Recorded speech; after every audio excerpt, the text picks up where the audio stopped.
นนี้คือบางได้เลยอ้าวอ๋อโตไอ้เขียดเลยเขียดคือกบทุกคนบูฮูเขียดไอ้หยังไงผมกับบูฮูกันอยู่ป่า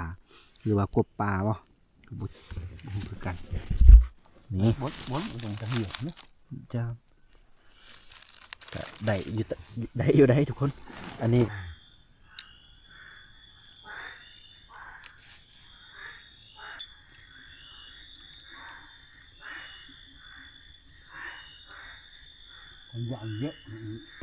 สบายดีทุกคนสบายดีเด้อตอนนี้บรรยากาศประมาณ4 โมงสิเข้า5 โมงพอดีเฮากับพ่อสิเข้าป่าทุกคนเข้าป่าในครั้งนี้เฮาบางทีเฮาสิได้กลับช่วงประมาณ3 โมงกลางคืนนะแต่บางทีก็สินอนอยู่ป่าเลยเบิ่งตามสภาพโดยจริงถ้าว่าเฮาได้สัตว์ก็บางทีก็สิได้กลับไว้ถ้าบ่ได้ก็สิได้นี่ผู้นี่ได้ เอาว่าเฮาสิได้หรือว่าเฮาสินอนหน้าบ่หรือว่าในใดไปทุกคนเฮาสิเอาปืนล้มไปนำเนาะ เอาม้วนซื้อทุกคนโอ้ได้ยินเสียงนกกระดก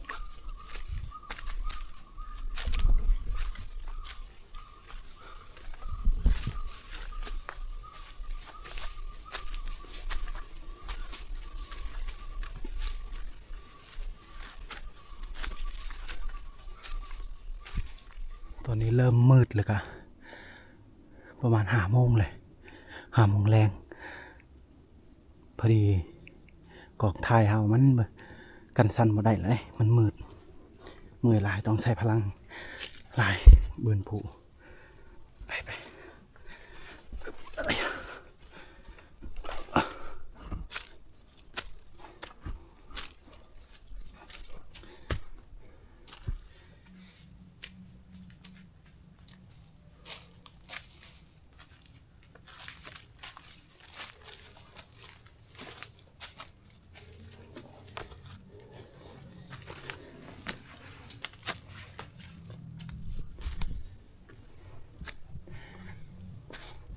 เขาป่าแมนอยู่เมื่อยแต่พอม่วนชุดเห็นกระเจ้าตัดหักอะไรมันเป็นยาบ่หรือเป็นยังไง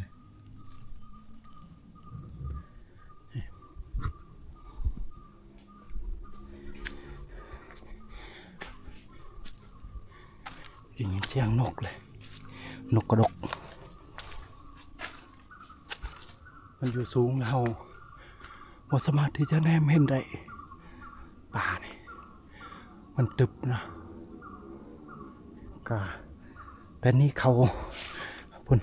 เข้าไปในบ้านหรือว่าเมื่อบ้านก็ประมาณ10 ลักเลยทุกคน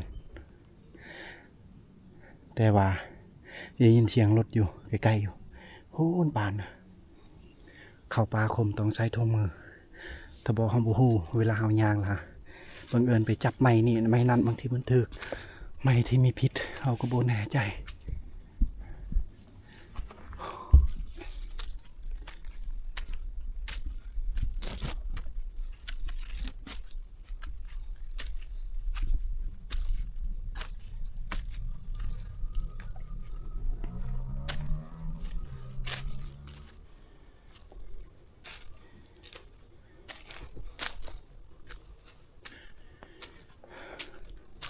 เริ่มมืดแล้วทุกคนเลยเริ่มเห็นแสงไปนี่อย่างแล้วเอาแนวนี้นะทุกคนกันเดินทางตอนกลางเว้นคมว่าเสียเอาไปฮอดกันตอนนี้ก่อนไปแล้วตอนกลางคืนเราได้เห็นเขียดหรือว่าเราได้เห็นสัตว์ป่ะนะเห็นหมูป่าป่ะสิเสียบแดดอีกให้ทุกคนได้รับได้ชมได้เบิ่งได้เห็นแต่ว่าตอนนี้เขาเดินทางมันบ่เห็นแสงบันไดเลยมันกันสั่นบ่ได้ไปทุกคนพ่อเพิ่นไปฮอดพุ่นแหละ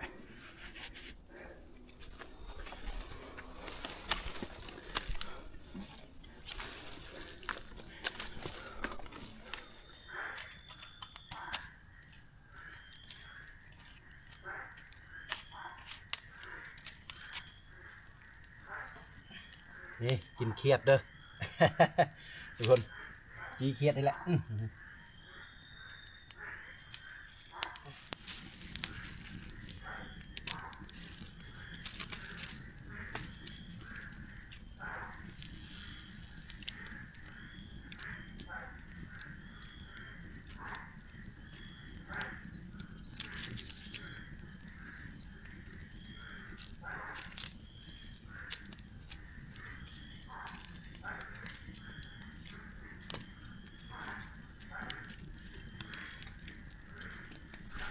โอ้ยสีสุกแล้วนี่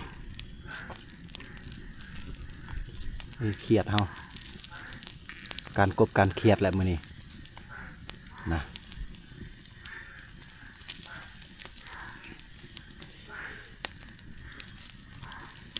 คนมันมักป่าทุกคนนี่สีสุกแล้ว ได้กินอาหารอยู่อาหารแสบอยู่มื้อนี้นะนี่ปลาหน่อยๆนี่โอ้สุกเป็นที่เรียบร้อยแล้วทุกคนเด้อเอานี่อาหารของมันนี่ก็ประมาณนี้แหละพอได้ปั้นทองพอได้มีพลังในการเดินมือนี้นะคืนนี้แจวเฮาโอ้โหพอเพิ่นกำลังปรุงแต่งแจวอยู่ว้าวทุกคนกินข้าวกินน้ำเด้ออันนี้ก็แจวมีปลาอ้าวมาเข้าปลากินปลาแบบนี้แหละ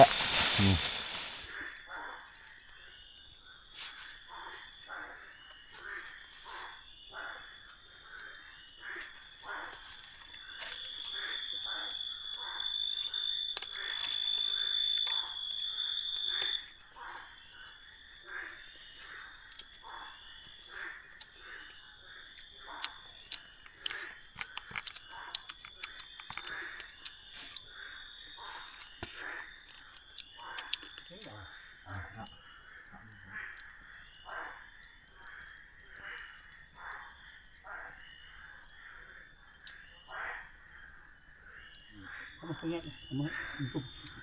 này thích vậy được bên mà lấy bồ lúa mình tươi cái hạt tươi là bồn khét ăn lìa cả tẹt ăn nữa nước làm tầng vậy đúng rồi mà cái gió bán bồn rộng kia mà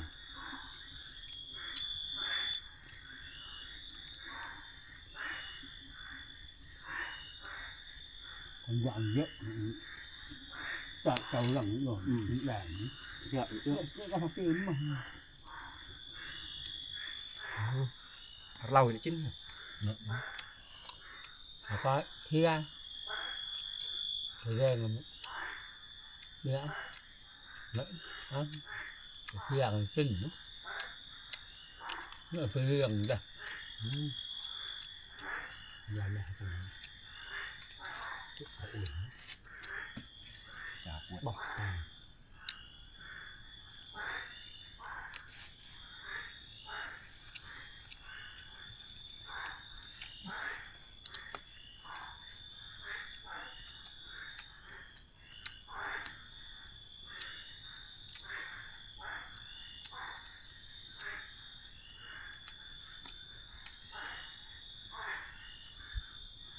long món như tồn xạ trong rất dạng mà chú lấy là trên nước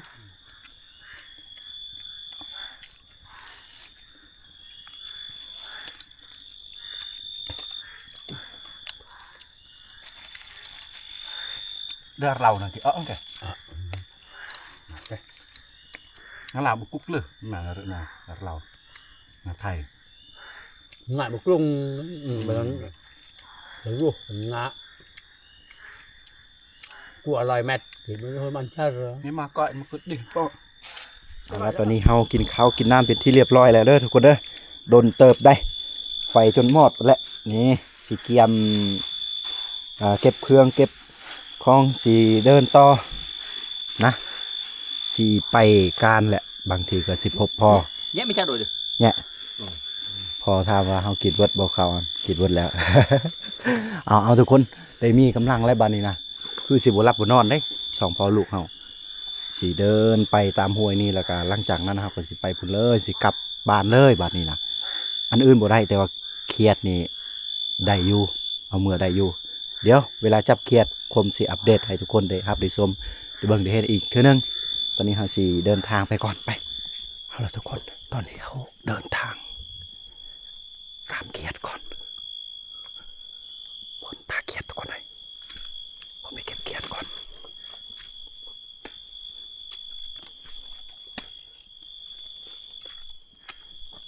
เครียดน้อยเอาเก็บไปเลยได้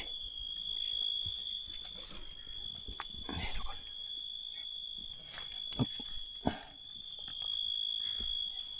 เก็บน้อยๆเนาะเก็บน้อยก็อยากเก็บไปเลยเอาเก็บใหญ่ก็มีอยู่คือว่าแหละอันอื่นน่าจะบ่ได้แต่ว่าเครียดนี่ก็พอได้อยู่ได้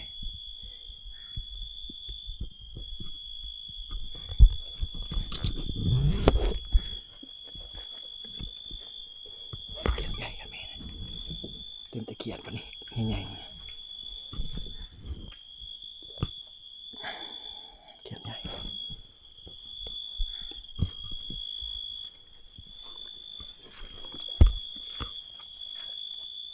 ตอนนี้ประมาณ8 โมงด้วยทุกคน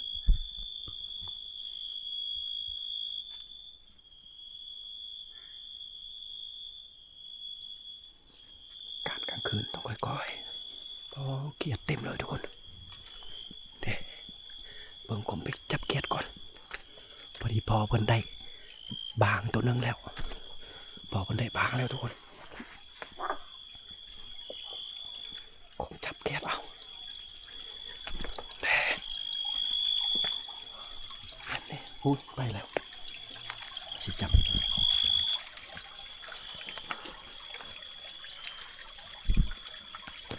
เก่งมากจับไปแล้วพี่ใช้เมื่อกี้บอกหลายๆตัวเฮ้ยเข้าในแล้ว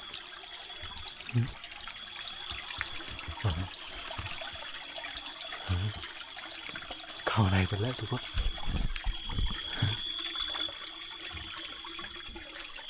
เก็บน้อยมันเข้าในไปเลยบ่ได้นี่เต็มเลยคุณ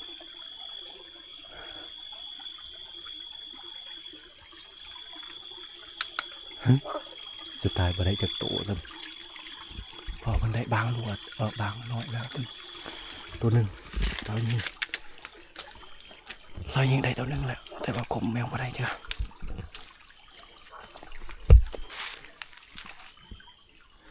คมตามหาเขียดก่อน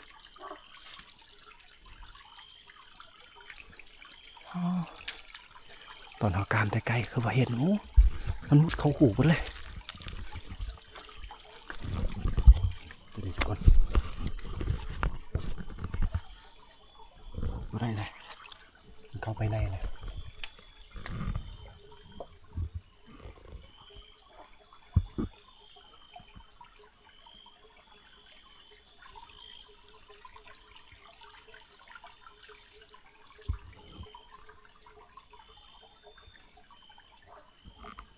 บ่เห็นเลยคือสุดเขตนี่แต่ว่าบ่เห็นทุกคนเอาทุกคนตอนนี้ก็เฮากลับมาแต่การกบกันเครียดได้โอ้เครียดก็ได้อยู่โมเมนต์บ่ได้แต่บรรยากาศตอนนี้บ่ฮู้ว่าจักโมงแล้วเฮา12:10 นาที12 โมงปลาย10 นาทีเลยโอ้12 โมงทุกคนนะแต่ว่าอันอื่นเฮาบ่ได้อันนี้โตอันนี้เครียดได้เครียดคือกบทุกคนบ่ฮู้ว่าเครียดอีหยังเลยผมก็บ่ฮู้กันอยู่ป่าหรือว่ากบป่าบ่ก็บ่ฮู้คือกันนี่บดตรงตะเหียบนะจ้าก็ได้อยู่ได้ทุกคน อันนี้ก็ได้ประมาณขาบหนึ่งพุ่นละถ้าสิไรก็น่าจะได้โลนึงถ้าบอกกับประมาณ9 ขีดหรือโลนึงประมาณนั้นนะทุกคนแต่ของพ่อได้ไม่ใช่ อันนี้คือข้องพี่พอ เราได้ ประมาณ6 กรัม มัน6 ขีดนี่แหละนี่แต่ว่าเขาว่าสิเดินเลาะแล้วก็ไปพูนเขาสิไปน่าจะนอนบ่ได้กลับบ้านเขาสินอนท่าอยู่บอนทงเพียงเขาลงไปทางปุ่นนะเขาเดินเริ่มเยืองหรือว่าเริ่มการทุกคนประมาณตั้งแต่7 โมงตอนแรงนะหลังจากเขากินข้าวกินน้ำแต่ว่าเขาก็บ่ได้อัปเดตมาให้ทุกคนได้รับไปชมเพราะว่าเนื่องจากคลิปมันยาวก็ได้อัปเดตถึงบางช่วงทุกคนเห็นแหละก็ได้บางรัวปะมื้อนี้บางรัวน้อยอีกใช่บางน้อยมันบางรัวนี่นี่ทุกคนได้เลยได้เอาเห็นซ้ำนี่ก็ได้แล้วนี่ นี่เป็นโตเลย ติดมวยเลยติดแดงนี่เอาสิบให้เบิ่งเบิดเนาะอันนี้คือบางได้เลยอ้าวมานแล้วเอานะเอานี่คือพอได้เมื่อกี้นี่แต่ว่าคมบ่ได้นะได้แต่เกียดบางทีหัวกลับจากหน้อยนี่ได้แล้วก็เบิ่งเบิ่นมื่นเช้าทุกคนเอากลับแต่เช้าจอบยิงกระหอกมันไปมาโอ้โห12 โมงแล้วแต่ว่าเขาก็ยังสิเดินต่อเมื่อนี้เขาน่าจะได้นอนประมาณ3 โมงจากหน่อยเขาก็สิพักผ่อนแล้วก็นอนแล้วก็5 โมงหรือว่า6 โมงอื่นเช้าสิจอบยิงกระหอกแล้วก็เมื่อเลยปลาอันนี้ก็ปลาดงลึกได้เป็นต้นไม้ใหญ่ใหญ่เอาทุกคนเขาสิเดินไปก่อนเด้อบัดแล้วเขานอนบนใดเขาผูกเปบนใดแล้วก็จะอัปเดตให้ทุกคนได้รับได้ชมได้เบิ่งได้เห็นอีกนะไปเอาละทุกคนเลยตอนนี้ประมาณจักโมงเพราะ 2 โมงยังเช้านะพี่ ประมาณอย่าง20 นาทีก็ที่ถึง2 โมงนะจะเป็นมือใหม่แล้วเด้เมื่อวานนี้เราเดินทางเนาะตอนเว้นและก็หลังจากนั้นเราก็มาหอดห้วยพุ่นนะกินข้าวแล้วก็การเครียดแล้วก็เยื่องหน่อยนึงก็ยังบ่ได้ทุกคนแต่เมื่อวานนี้แต่ว่าตอนนี้หอด2 โมงเราเดินบ่ไหวแล้วคิดว่าเราจะต้องพักผ่อนอยู่นี่แล้วก็พอเรานี่เราผูกเปเราอยู่นี่เลยเราเอาพรมพร้อมนี่พอ ใช่คือมาตาชากูดตะเกิง ไม่กดใช่นี่พอเราว่าลืมเครียดเอามาอยู่น้ำเฮาแหละ ตกใจอุตสาห์เก็บอุตสาหะหรือสุดท้ายเมื่อยลืมเอาเก็บอยู่น้ำเฮาเลยแต่ว่า เห็นชิว พอเรา ปะบ่มมาง เอาผ้าห่มได้นี่เอานี่แหละบ่อนนอน คนป่าคนมักป่าอยู่ใส่ก็อยู่ได้นอนใส่ก็นอนได้นี่แล้วนี่เลยบ่มีมุงบ่มีมังอะไรอย่างได้ทุกคนได้แล้ววับถอเพิ่นคมสีมัดอูหรือว่าเป้แต่ต้นไม้ตัวนี้นะมาหาต้นไม้ตัวนี้ได้ทุกคนเด้อไปเอามัดไปเลยเอาอูก่อนหรือว่าเอาเป้ก่อน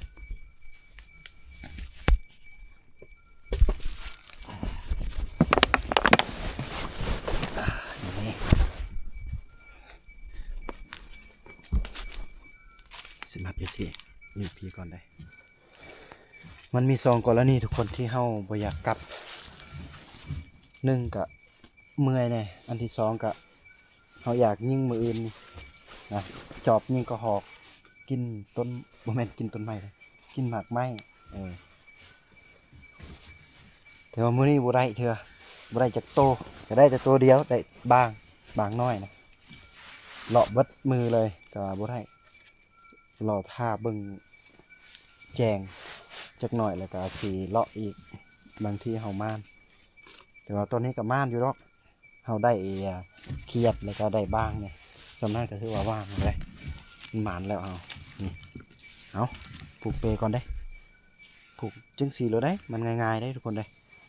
นี่ผู้ใดที่ผูกบ่ได้เนี่ยเอาวิธีนี้นำใส่รถนี่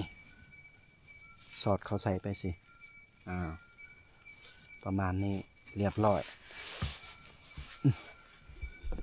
ปูเฮามันบ่ย่อนเลยมันบ่ย่อนง่ายๆเลยอ๋อนอน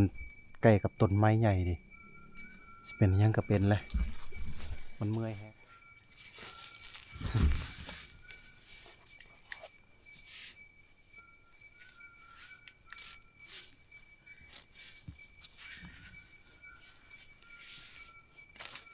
ประมาณนี้เด้อทุกคนเด้อในการมัดโอ้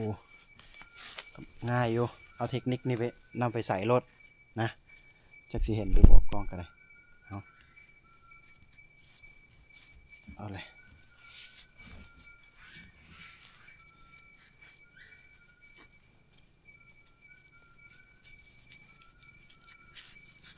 โอ้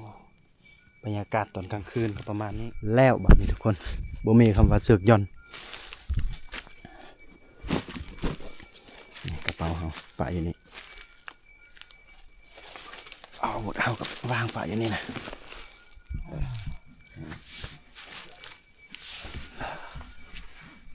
นี่บ่ย่อนเลยเรียบร้อยเฮา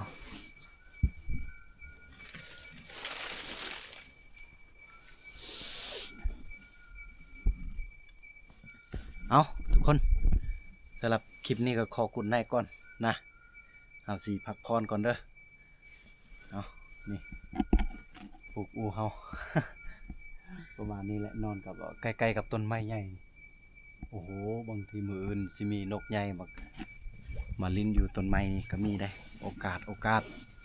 เฮายังมีอยู่มืออื่นนี่เอานี่พอเพิ่นนอนอยู่นี่เอาทุกคนสำหรับคลิปนี้เฮาสิพักผ่อนแล้วมื้ออื่นเช้าเฮา